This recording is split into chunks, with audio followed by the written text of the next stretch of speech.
बच्चों आ जाओ, ये हमारा क्वेश्चन नंबर 6 में देख लो कि सपोज एफ एक्स, ये हमारे पास फंक्शन दे रखा है और क्या बोला है कि लिमिट जो है ना, लिमिट फंक्शन का 1 पर एग्जिस्ट कर रहा है। ठीक है, नहीं, लिमिट फंक्शन का जो एफ एक्स है, फंक्शन का लिमिटिंग वैल्यू 1 पर किसके इक्वल है, f1 के इक्वल है। तो बोला है what are the possible values of A and B. बोला है कि फंक्शन का लिमिट एग्जिस्ट कर रहा है तभी तो f1 के इक्वल है। तो फंक्शन का लिमिटिंग वैल्यू और फंक्शन का 1 पर फंक्शनल वैल्यू इक्वल है। तो बोला है कि ए और बी का वैल्यू निकालो। तो बहुत आसान है, यहाँ पे कोई दिक्कत ही नहीं है। गिवन क्या है, गिवन है limit x tending towards, limit x tending towards 1 F x किसके इक्वल है, एफ ऑफ 1 के इक्वल है। तो लिमिट तो एग्जिस्ट कर गया, इसका क्या मतलब होगा कि limit x is tending towards 1 minus F x, ये किसके इक्वल है, limit x is tending towards 1 plus F x, ये किसके इक्वल है, एफ ऑफ 1 के इक्वल है। ठीक है, तो ये हो गया limit x is tending towards 1 minus, left hand 1 से छोटे के लिए क्या है, ए प्लस बी एक्स है, तो ए प्लस बी एक्स डाल दिया। Limit x is tending towards 1 plus, 1 plus के लिए क्या है, ग्रेटर देन 1 के लिए क्या, बी माइनस ए एक्स है, तो यहाँ पे बी माइनस ए एक्स डाल दिया। और 1 पर फंक्शन का वैल्यू क्या है, 4, तो 4 डाल दिया। तो हमारे पास ये इक्वेशन बन गया, यहाँ से यहाँ तक ये इक्वेशन बन गया। अब इसको सॉल्व कर लेते हैं। सबसे पहले क्या बोला, पॉलिनोमियल फंक्शन है, याद रखना हमेशा पॉलिनोमियल फंक्शन सीधे लिमिट पुट कर दो। तो यहाँ से हमें क्या मिलेगा, लिमिट पुट करेंगे 1, -1 नहीं पुट कर देंगे, 1 पुट करेंगे तो a प्लस बी, और यहाँ से अगर 1 पुट कर देंगे तो क्या मिलेगा, b minus A is equals to 4। तो मिल गया हमें a plus B is equals to 4 and b minus A means a plus B is equals to 4। दोनों इक्वेशन को ऐड कर देंगे तो ये कैंसिल हो जाएगा, 2b इज इक्वल्स टू 8। तो यहाँ से हमें b का वैल्यू क्या मिल गया, 4।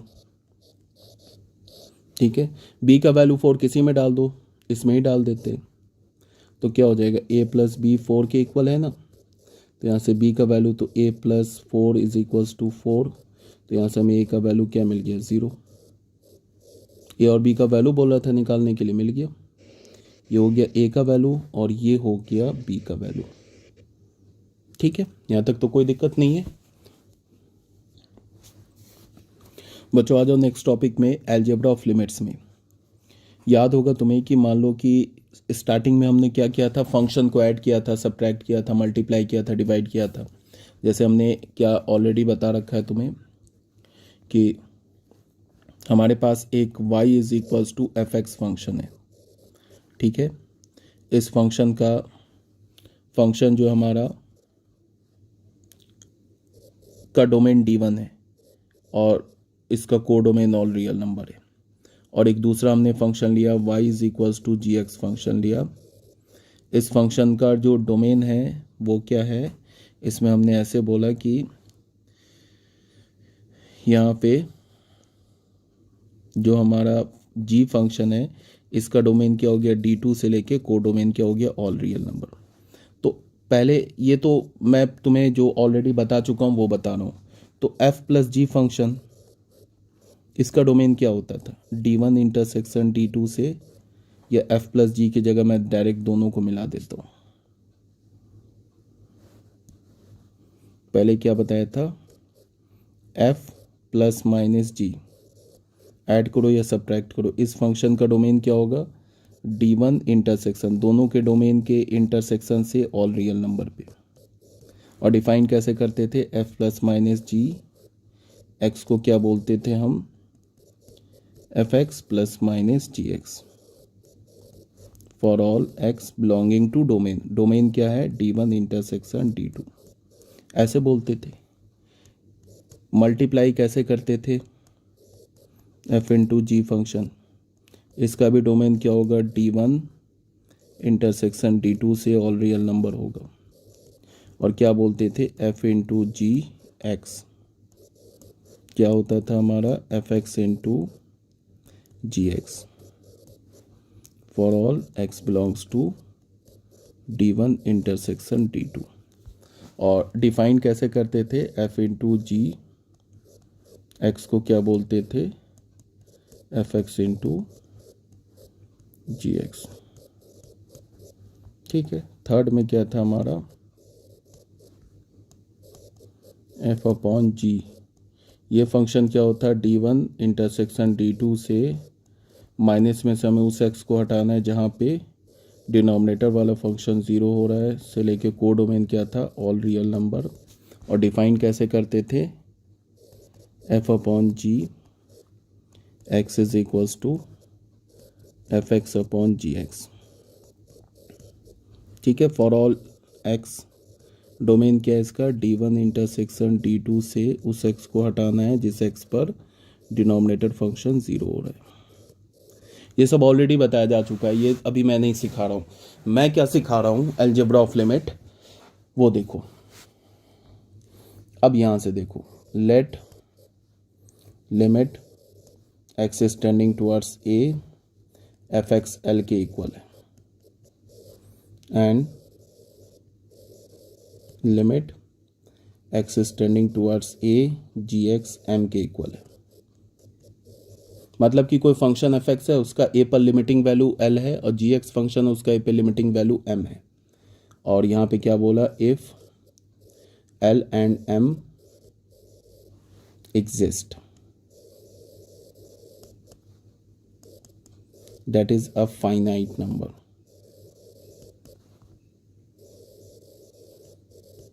कोई फाइनाइट नंबर है, कोई फाइनाइट नंबर बोलने का मतलब कोई मतलब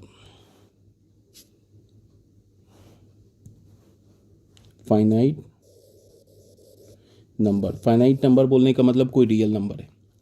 तो सबसे पहला क्या है, पहला रूल क्या है लिमिट का, वो देखो, limit x is approaching towards A F plus minus G, दोनों फंक्शन के जो सम फंक्शन का लिमिट, या दोनों के, इसको हम क्या बोलेंगे, एफ प्लस माइनस जी, ये सम और डिफरेंस का लिमिट, और लिमिट का डिफरेंस सेम होगा। मतलब इसको हम ऐसे लिख सकते हैं कि limit x is tending towards A f x plus minus limit x is tending towards a g x, ये क्या हो जाएगा, एल प्लस माइनस एम। मतलब क्या है कि लिमिट यहाँ क्या है, एफ और जी के सम का लिमिट, या लिमिट दोनों के अलग अलग लिमिट का सम बराबर होता है। एफ और जी के डिफरेंस, एफ और जी फंक्शन के डिफरेंस का लिमिट, या दोनों फंक्शन के लिमिट का डिफरेंस बराबर होता है, इक्वल होता है। कहने का मतलब ये है कि अगर प्लस और माइनस होगा ना, तो लिमिट को तुम प्लस और माइनस पर डिस्ट्रीब्यूट कर सकते हो। ठीक है, दूसरा रूल क्या है, दूसरा रूल है हमारा, limit x is tending towards A F G function के प्रोडक्ट का लिमिट। इसको तुम प्रोडक्ट में होगा तो तुम इसको ऐसे भी कर सकते हो,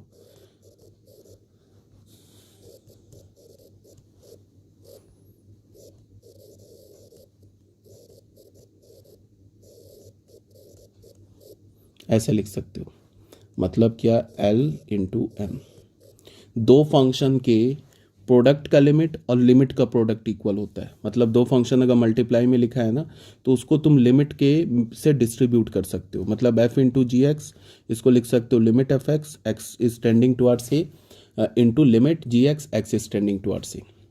सेम काम तुम इसमें भी कर सकते हो, कोशिएंट में भी, limit x is tending towards A f upon g x, इसको तुम क्या लिख सकते हो, limit x is tending towards A f x upon limit x is tending towards, जगह की कमी पड़ गई, कोई बात नहीं, यहाँ पे थोड़ा सा इसको ऐसे लिख सकते हैं, limit x is tending towards A f x upon limit x is tending towards b g x. ये किसके इक्वल होगा, एल अपॉन एम, बट यहाँ पे कंडीशन क्या है कि एम जीरो के इक्वल नहीं होना चाहिए। मतलब कि जी एक्स फंक्शन का लिमिटिंग वैल्यू जीरो के इक्वल नहीं होना चाहिए। ठीक है, थर्ड के बाद फोर्थ रिजल्ट क्या है हमारे पास, limit x is tending towards A के इंटू एफ एक्स।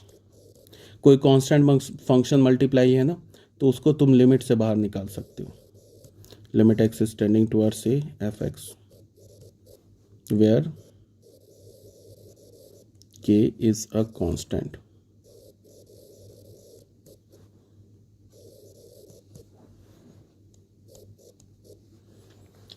ठीक है, दूसरा क्या है कि limit x is tending towards a, किसी फंक्शन के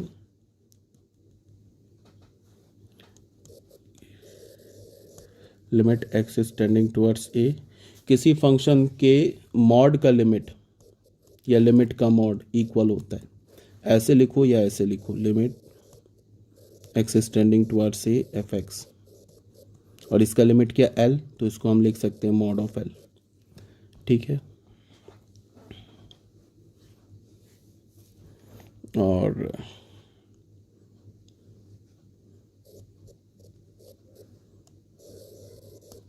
limit x is tending towards A f X function पे पावर है जी एक्स फंक्शन, तो तुम इसको ऐसे बिल्कुल लिख सकते हो, limit f x x is tending towards a पे इस पर पावर बना दो limit x is tending towards a g x. ये लेकिन कुछ स्पेशल केस में होता है, वो आगे बताया जाएगा। इसका वैल्यू क्या होगा एल और इस पे पावर एन, बट अभी याद रखना है। सेवंथ क्या है,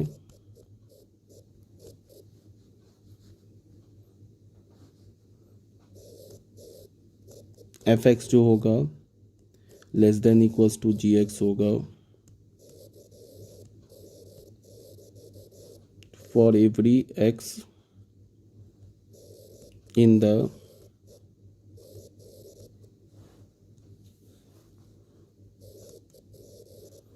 deleted NBD, deleted NBD deleted neighbourhood, इसका क्या मतलब है बता रहा हूँ, of a, then limit x is tending towards A f x क्या होगा less than equals to g x होगा। अब ये क्या है, इसका मतलब ये समझो, मान लो ग्राफ से समझो इसको तुम,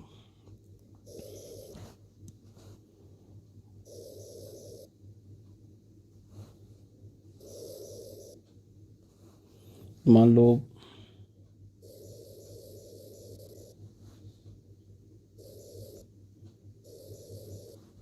ये हमारा फंक्शन किसका हो गया, y is equals to g x का हो गया।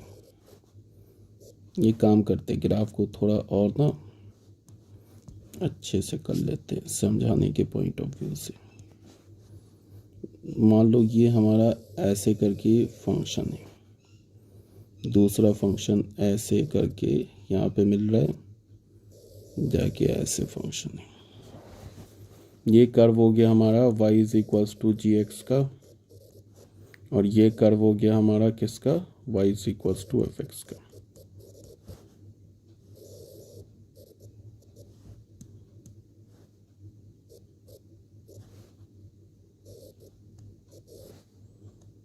मेरी बात को ध्यान से सुनना, ये जो वर्ड है ना डिलीटेड NBD, इसका मतलब डिलीटेड नेबरहुड। इसका क्या मतलब है, ये पॉइंट ए है, ए का डिलीटेड नेबरहुड बोलने का मतलब कि हमने ये ले लिया, ए के इस साइड के डोमेन को हटा दिया, इस साइड के डोमेन को हटा दिया। अब तुम सिर्फ इतने पर देखो फंक्शन का वैल्यू, इतने पर दोनों का ग्राफ देखो, चेक करो। ये जो जी एक्स है ना फंक्शन जी एक्स, वो हमेशा ये है ना जी एक्स का कर्व, वो एफ एक्स के कर्व से ऊपर है, इस पॉइंट पर इक्वल है।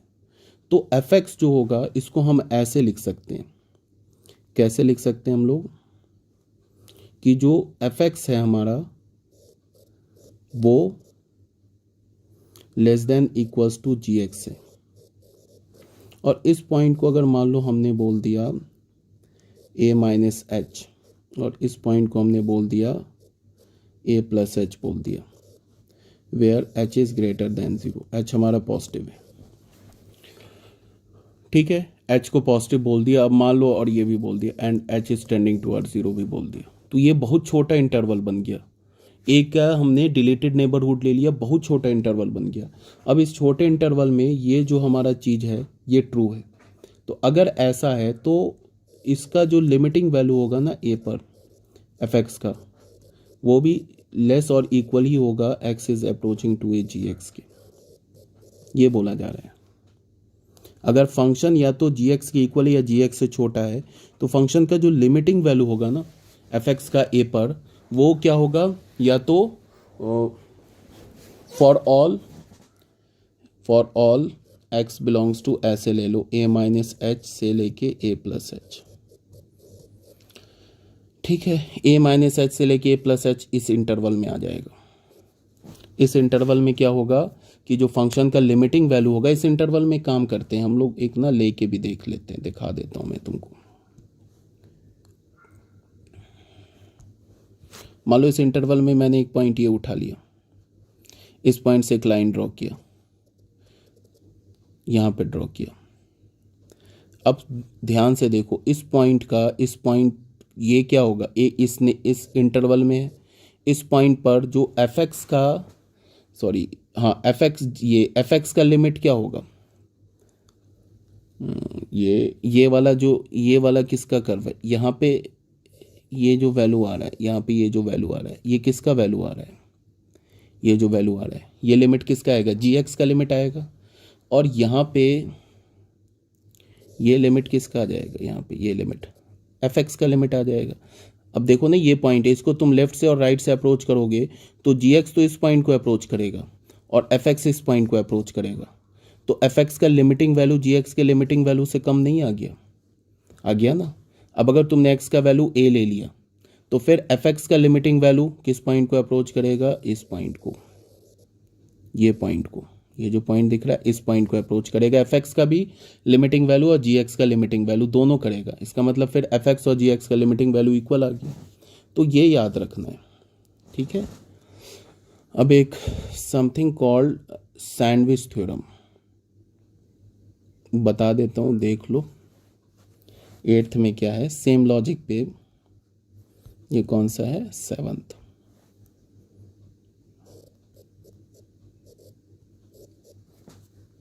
इफ एफ एक्स से greater than is equals to g x greater than is equals to h x. और अगर ये सैंडविच थ्योरम नहीं समझ में आया तो छोड़ देना, ये हम लोग 12th क्लास में दोबारा पढ़ेंगे। फॉर एवरी एक्स, फिर वही deleted neighbourhood of A and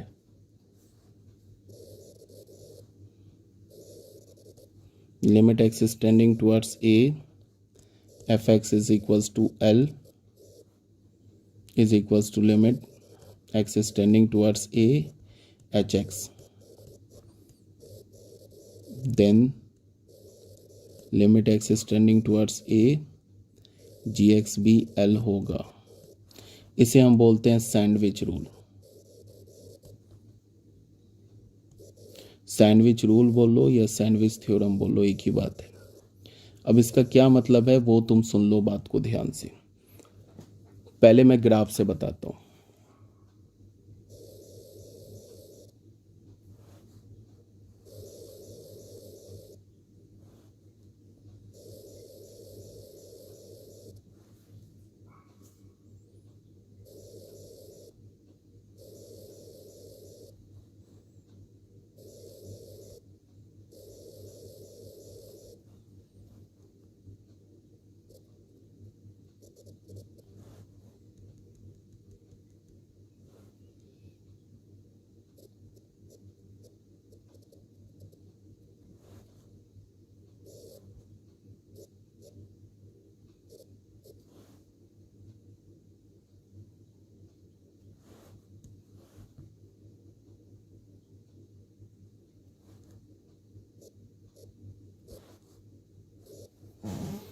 मेरे बात को सुनना बड़े ध्यान से। ए का डिलेटेड नेबरहुड लिया यहाँ से लेके यहाँ तक, बाकी इधर हटा दिया, इधर हटा दिया, ठीक है। और इस पॉइंट को हमने क्या बोल दिया, ए माइनस एच, और इस पॉइंट को हमने बोल दिया ए प्लस एच। तो हमारा ये जो इंटरवल क्या बन गया, ये इंटरवल बन गया a माइनस एच से लेके a प्लस एच। अब इस इंटरवल में तुम क्या करो कि फंक्शन का वैल्यू देखो, ग्राफ को ऑब्जर्व करो।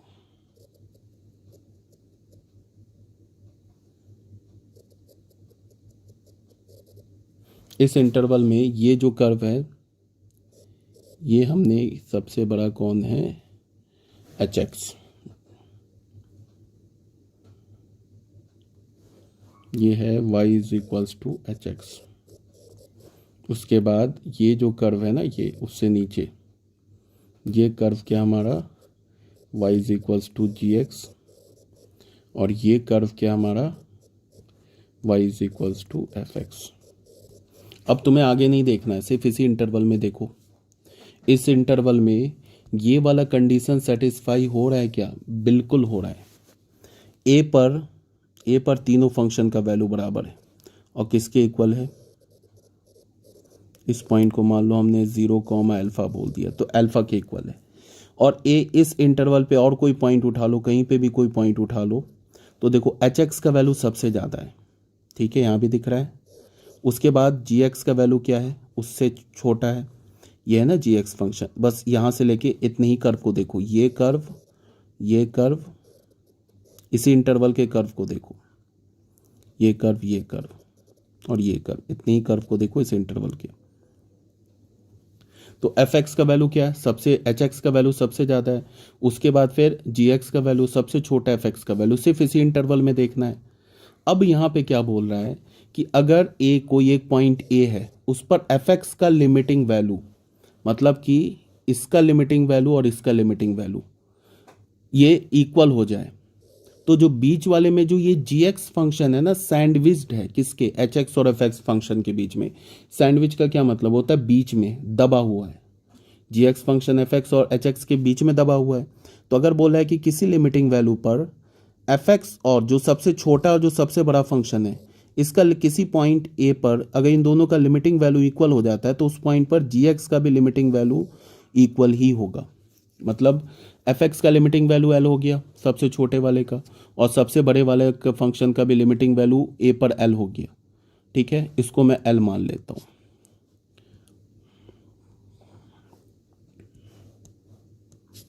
इसको मैं एल ले लेता हूँ, 0, एल ले लिया मैंने। अगर ऐसा है तो फिर क्या होगा? फिर जी एक्स फंक्शन का भी लिमिटिंग वैल्यू ए पर एल होगा। देख लो ए पर, क्योंकि जी एक्स को एच एक्स और एफ एक्स ने दबा रखा है, ठीक है, उसके बीच में है ना।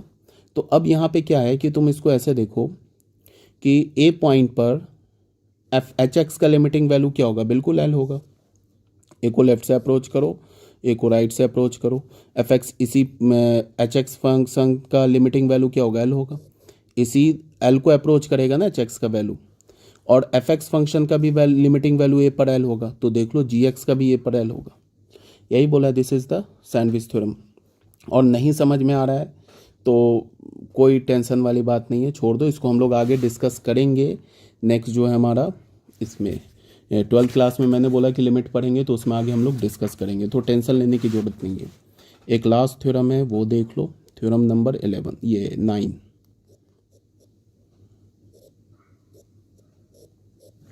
इसमें क्या बोल रहा है? If limit